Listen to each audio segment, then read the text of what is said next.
Hello everyone, कैसे हो आप सभी। आज फिर से कुछ एमसीक्यूज़ करेंगे। एमसीक्यूज़ पार्टनरशिप से रिलेटेड हैं, एडमिशन चैप्टर का। ओके सो उससे पहले प्लीज़ मेरे चैनल को सब्सक्राइब जरूर कर लीजिए। आपको जो भी मेरे वीडियोस अपलोड हो रहे हैं उसका नोटिफिकेशन जो है वो आपको मिल जाएगा। Okay so yes, first MCQ है, a new partner may be admitted into a partnership. एक नया पार्टनर जो है वो पार्टनरशिप में कैसे आ सकता है, नया पार्टनर कैसे आ सकता है। मैं सिर्फ आंसर बोल रही हूँ। Okay, with the consent of all old partners, with the consent of all old partners. Okay, मतलब कि सभी पार्टनर्स की कंसेंट से जो है वो आ सकता है। ओके सो इसका आंसर ये हुआ। Next one, on the admission of a new partner, on the admission of a new partner क्या होता है। on the admission of a new partner क्या होता है। ओल्ड पार्टनरशिप डिसॉल्व होती है या फिर ओल्ड फॉर्म डिसॉल्व होती है, क्योंकि मेनली इसका इन दोनों में से ही एक आंसर जो है आपको आइडेंटिफाई करना होगा। ओल्ड पार्टनरशिप जो है वो डिसॉल्व हो जाती है। ठीक है, तो old partnership is dissolve. Okay, so next one, A and B are partner sharing profits in the ratio of 3:2. They admit C as a partner by giving him 1/3 share in future profits. The new ratio will be, देखो जब हमें A और B का ratio दिया है, C यहाँ पे admit हुआ। C कितने से एडमिट हुआ? 1/3 से। ओके, देन रिमेनिंग रेशो क्या होगा? रिमेनिंग रेशो होगा आपका 2/3। यस, सो आपको क्या करना है, 2/3 को ही ए और बी में 3:2 में डिवाइड कर देना है। ओके, मतलब कि आप ये कह सकते हो, जस्ट लाइक मैं आपको बताती हूँ, ए और बी 3:2 है, यहाँ पे सी एडमिट हुआ 1/3 से, रिमेनिंग क्या रह गया? 2/3। तो हम इस तरीके से कैलकुलेट करेंगे, ए क्या रिसीव करेगा? 3/5 ऑफ 2/3, बी क्या करेगा? 2/5 ऑफ 2/3 एंड सी 1/3। यस, तो 6/15, 4/15 एंड 1/3 है, एंड हमें डिनोमिनेटर इक्वल करना है तो हम 5 से मल्टीप्लाई करेंगे तो 5/15। आप एलसीएम वैसे भी कर सकते हो, तो 6:4:5 ये आपका नया रेशियो होगा। ओके, सो करेक्ट आंसर है 6:4:5। Clear. Next one, X and Y are partner sharing profits in the ratio of 3:2। Z was admitted with 1/4 share in profits which he acquires equally from X and Y. The new ratio will be, means ये है कि Z जो है वो आपका 1/4 से आ रहा है और वो इक्वली ले रहा है X and Y से। जब वो इक्वली ले रहा है तो आपको किससे मल्टीप्लाई करना पड़ेगा? 1/2 से। यहाँ पे X and Y दो पार्टनर है, यदि मान लो X, Y एंड Z भी होता और एक नया पार्टनर और आता तो हम 1/3 से मल्टीप्लाई करते, बट यहाँ पे हम किससे मल्टीप्लाई करेंगे? 1/2 से।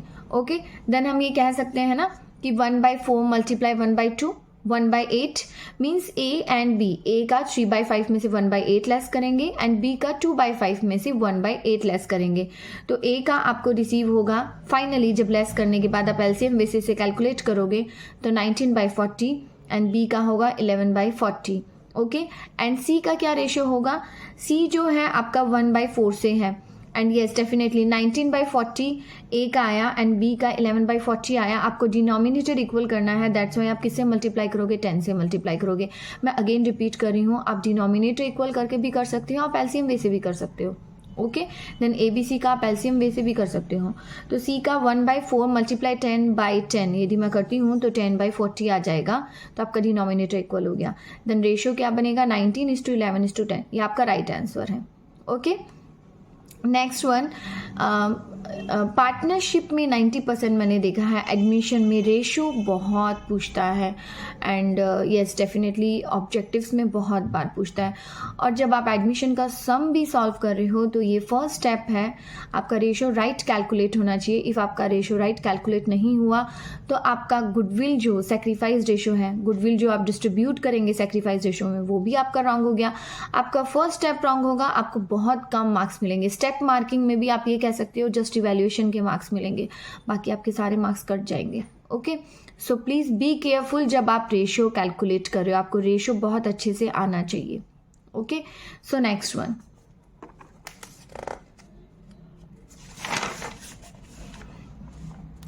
A and B share profits in the ratio of 2:1 and C यहाँ पे एडमिट हुआ है, C हुआ है 1/4 से, ठीक है। C acquires 3/4 of his share from A and 1/4 of his share from B।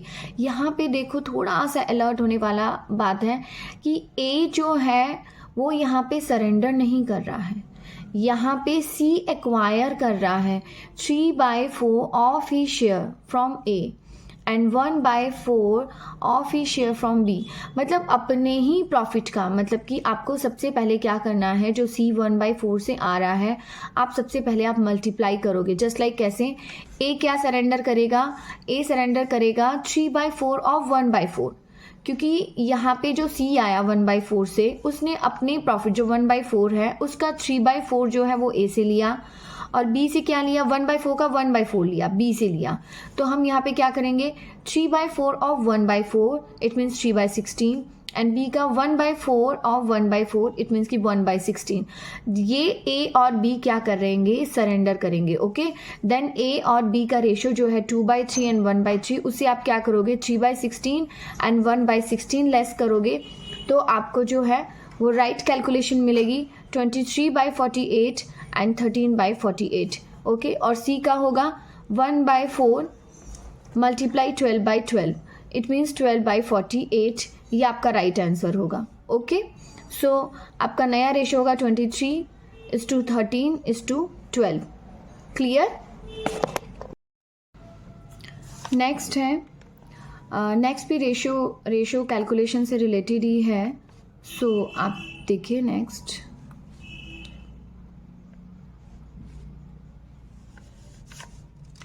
B and N are partners in a firm sharing profits in the ratio of 3:2. They admit S as a partner for 1/4 share in the profits. They admit S as a partner for 1/4 share in the profits. S acquire his share from B and N in the ratio of 2:1. मतलब B और N दो partner हैं, यहाँ पे S admit हुआ, S का ratio है 1/4, but 1/4 को भी वो B और N से किस रेशियो में ले रहा है, 2:1 में ले रहा है। समझ में आई बात। तो 1/4 को सबसे पहले आप 2:1 में डिवाइड करोगे, मतलब आप ये कह सकते हो कि जो 2/3 ऑफ 1/4 मतलब कि 2/12 ये लेगा B से, एंड 1/3 ऑफ 1/4 इट मीन्स कि 1/12 ये लेगा N से। ओके, B से और N से इस तरीके से लेगा। मतलब जब भी आपका रेशियो आगे कन्वर्ट, मतलब जस्ट लाइक 1/4 को 2:1 में सबसे पहले आपको डिवाइड करना पड़ेगा, आफ्टर दैट आप B और N का जो नया रेशियो है वो आप कैलकुलेट करोगे। पहले मल्टीप्लाई होगा एंड आफ्टर दैट 3/5 और 2/5 है, उसमें से फिर आप 2/12 एंड 1/12 लेस करोगे, और तब जाके आपका राइट आंसर आएगा, और उसका राइट आंसर होगा 3/5 माइनस 2/12 इट मीन्स की 26/60, एंड 2/5 माइनस 1/12 इसका मतलब हुआ 19/60। ओके, एंड S जो है यहाँ पे न्यू पार्टनर था, 1/4 से वो पार्टनर था, एंड जब आपको डिनोमिनेटर इक्वल करना है तो आप 15 से मल्टीप्लाई करोगे, इट मीन्स 15/60। सो आपका नया रेशियो हुआ 26:19:15। ओके, रेशियो में थोड़ा बहुत ट्विस्ट आएगा। ओके, सो इसे आप केयरफुली करो, बेटर रहेगा। नेक्स्ट है, A और B are partner sharing profits and losses in the ratio of 7:5. They agree to admit C. Okay, the manager into partnership who is to get 1/6 share in the profits. He acquires the share as 1/24 from A and 1/8 from B. The new profit sharing ratio will be. देखो यहाँ पे बहुत clearly mention है कि A जो है वो 1/24 देगा एंड B क्या देगा, 1/8, क्लियरली मेंशन है। देन आपको क्या करना है, 7/12 एंड 5/12 में से 1/24 एंड 1/8 को लेस करना है, एंड इस तरह से आपका न्यू रेशियो कैलकुलेट हो जाएगा। यहाँ पे आपको मल्टीप्लाई एंड ये सब कुछ करने की जरूरत है, बिकॉज यहाँ पे फ्रॉम वर्ड यूज हुआ है, मतलब कि वो उससे ले रहा है, ए से क्या ले रहा है, बी से क्या ले रहा है। तो यहाँ पे 7/12 माइनस 1/24 इट मीन्स की 13/24 एंड 5/12 माइनस 1/8 इट मीन्स की 7/24। ओके, एंड c जो है वो 1/6 से था, और जब आपको डिनोमिनेटर इक्वल करना है तो आप 4 से मल्टीप्लाई करोगे, देन 4/4 इट मीन्स की 4/24। Okay, then 13:7:4 is right answer. Okay, and yes definitely आप एलसीएम वे से ही इसे कैलकुलेट करो, बेटर रहेगा। साइंटिफिक जो भी कैलकुलेटर यूज़ करते हैं आईएससी बोर्ड वाले, वो इसको डायरेक्ट भी रेशो निकाल सकते हैं, बट सीबीएसई को तो कैलकुलेटर अलाउ नहीं है, तो उन्हें एलसीएम वे से ही कैलकुलेट करना पड़ेगा। Okay, so next one, A and B share profits in the ratio of 3:2. They agreed to admit C on the condition that A will sacrifice 3/25 of his share of profit in favor of C and B will sacrifice 1/25. Okay, 1/25 of his profit in favor of C. जब भी ये बोला जा रहा है कि of his profit, तो सबसे पहले मल्टीप्लाई होगा एंड आफ्टर दैट लेस होगा। यहाँ पे ए क्या सेक्रीफाई कर रहा है, 3/25 of his share of profit. It means कि 3/25 किसका, ऑफ 3/5 का, मतलब उसका रेशियो क्या है, 3:2 है, इट मीन्स कि 3/5 हुआ। तो 3/25 ऑफ 3/5 एंड 2/5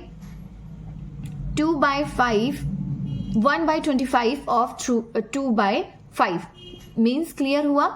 जब आप अपने ही प्रॉफिट का सेक्रीफाई कर रहे हो तो पहले मल्टीप्लाई करोगे एंड आफ्टर दैट लेस, मतलब कि 3/25 ऑफ 3/5 इट मीन्स कि 9/125 एंड 1/25 ऑफ 2/5 इट मीन्स कि 2/125। नाउ एलसीएम वे से जब आप कैलकुलेट करोगे तो आपका आएगा 66/125, 48/125 एंड सी का होगा 9/125 प्लस 2/125 इट मीन्स कि 11/125। इट मीन्स न्यू रेशियो होगा 66:48:11। ये राइट आंसर है। ओके, फिर बोल रही हूँ ऑफ हिज जहां भी हो रहा है, जब अपने प्रॉफिट का वो दे रहा है तो मैंने पहले मल्टीप्लाई करना है एंड आफ्टर दैट आपको लेस करना है। क्लियर है? सो नेक्स्ट वन,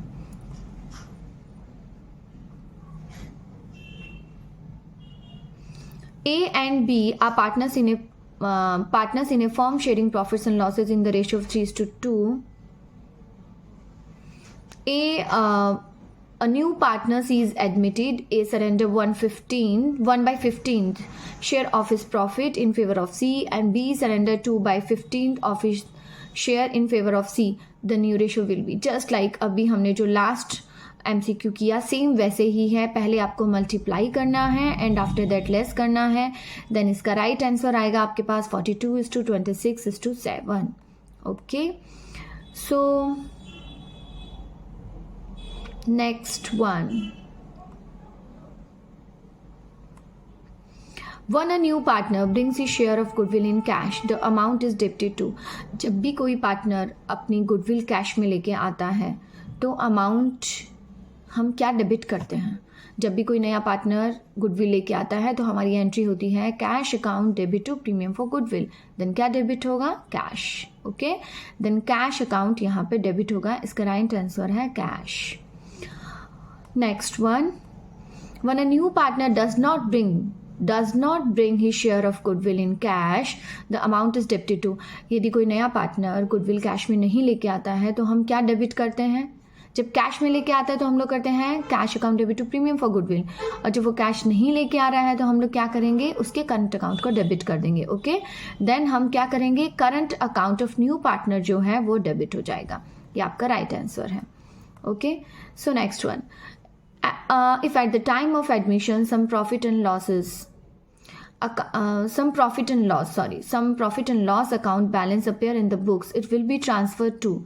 जब भी कोई पार्टनर एडमिशन लेता है या रिटायर होता है उस टाइम यदि PNL का बैलेंस दिया हुआ है बैलेंस शीट में, तो हम क्या करते हैं, एडमिशन के टाइम में हम ओल्ड पार्टनर्स की कैपिटल अकाउंट में डिस्ट्रीब्यूट कर देते हैं, मतलब कि ओल्ड पार्टनर का कैपिटल अकाउंट क्रेडिट हो जाएगा इफ़ वो लाइबिलिटी साइड है तो, और एसेट साइड है तो क्या होता है, एसेट साइड होने से ओल्ड पार्टनर की कैपिटल डेबिट हो जाएगी।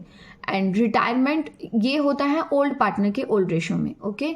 एंड रिटायरमेंट में क्या होता है, ऑल पार्टनर्स में डिस्ट्रीब्यूट होता है, ठीक है, बिकॉज इसमें इंक्लूडिंग रिटायर्ड पार्टनर भी होता है। सो ये छोटी छोटी बेसिक चीज़ें हैं, ध्यान रखो, एंड यस इम्पॉर्टेंट भी है। If at the time of admission there is some unrecorded liability, it will be, जब कोई पार्टनर एडमिशन ले रहा है और कोई अनरिकॉर्डेड लाइबिलिटी है तो हम क्या करते हैं, उसे हम कहाँ पे शो करते हैं, रिवैल्यूएशन अकाउंट के डेबिट में। अनरिकॉर्डेड लाइबिलिटी को हम लोग कहाँ शो करते हैं, डेबिट करते हैं रिवैल्यूएशन अकाउंट में, ओके। सो नेक्स्ट वन, हाँ यस, अनरिकॉर्डेड एसेट कहाँ ट्रांसफर करते हैं, रिवैल्यूएशन के क्रेडिट में। If the new partner brings his share of goodwill in cash, it will be shared by old partners in. जब भी कोई नया पार्टनर गुडविल लेके आता है कैश में तो हम लोग क्या करते हैं, किस में डिस्ट्रीब्यूट करते हैं, ओल्ड पार्टनर्स के सैक्रिफाइस रेशियो में। आपका राइट आंसर है in sacrifice ratio, okay. Next one, when a new